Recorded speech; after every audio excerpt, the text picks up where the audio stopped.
Hello दोस्तों, कैसे हो आप लोग। आई होप सभी लोग बढ़िया होंगे, मस्त होंगे, जबरदस्त होंगे और आपकी पढ़ाई भी बिल्कुल जबरदस्त चल रही होगी।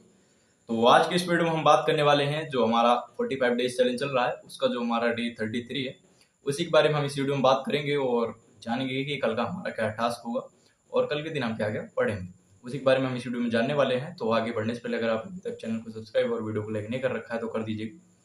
और जैसा कि हम सबसे पहले बात करते हैं कि मैथ का, कि मैथ में हम क्या पढ़ेंगे, सॉरी पढ़ते हैं।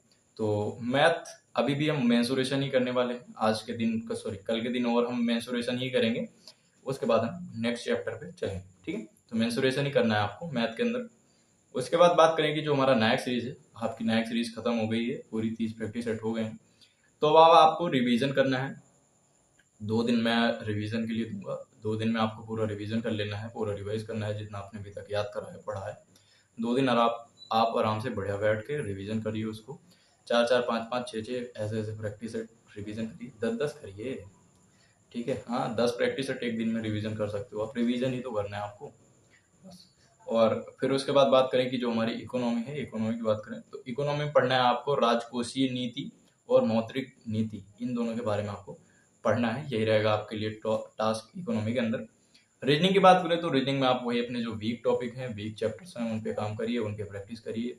जैसे कि आपके तो कोई भी चैप्टर आपका नहीं आता, एग्जाम्पल के लिए डाइस अगर आपको चैप्टर नहीं आता है तो आप डाइस की पहली क्लास लीजिए और उसके बाद कम से कम 50 क्वेश्चन आप उस चैप्टर की प्रैक्टिस कर लीजिए।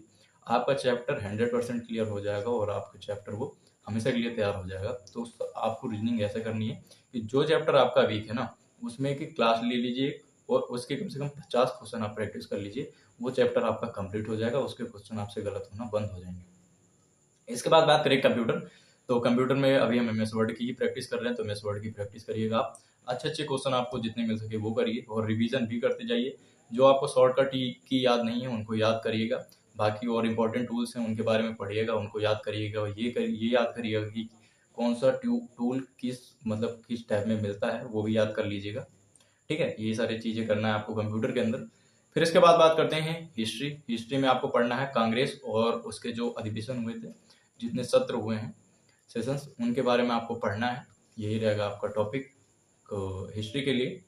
फिर इसके बाद बात करें कि आगे ज्योग्राफी में क्या पढ़ना है आपको, तो इसमें पढ़ना है आपको भारतीय जल निकास व्यवस्था, ठीक है। भारतीय जल निकास व्यवस्था पढ़ना है आपको और यही रहेगा टॉपिक आपके लिए कल के दिन। यही आपको कल कल करना है। और इसके बाद बात करें कि एक्स्ट्रा में आपको क्या पढ़ना है, तो एक्स्ट्रा में आपके लिए हो जाएगा साइंस, क्योंकि साइंस आपकी बार बहुत अच्छे क्वेश्चन पूछे जाएंगे, ये आप इतना श्योर होकर चलिए। अच्छे क्वेश्चन आपको दिखेंगे दिल्ली पुलिस के एग्जाम में, तो साइंस को आप हल्के में लेके मत चलिए। ये भी मत सोचिएगा कि 2 से 3 क्वेश्चन आएंगे, क्वेश्चन आपकी बार बढ़ के आएंगे। तो साइंस भी पढ़ते जाइएगा बराबर। एक्स्ट्रा में आप साइंस करिए, साइंस पढ़िए। अगर आप साइंस कर रहे हो, आपके पास टाइम बच रहा है, तो आप फिर करंट अफेयर भी करिए।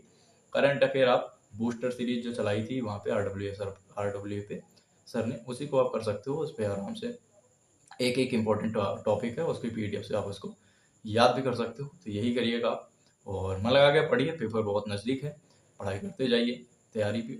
और फालतू की चीज़ों पे ध्यान मत दीजिए, पढ़ते जाइए बस। और मिलेंगे अगली वीडियो में। Thank you.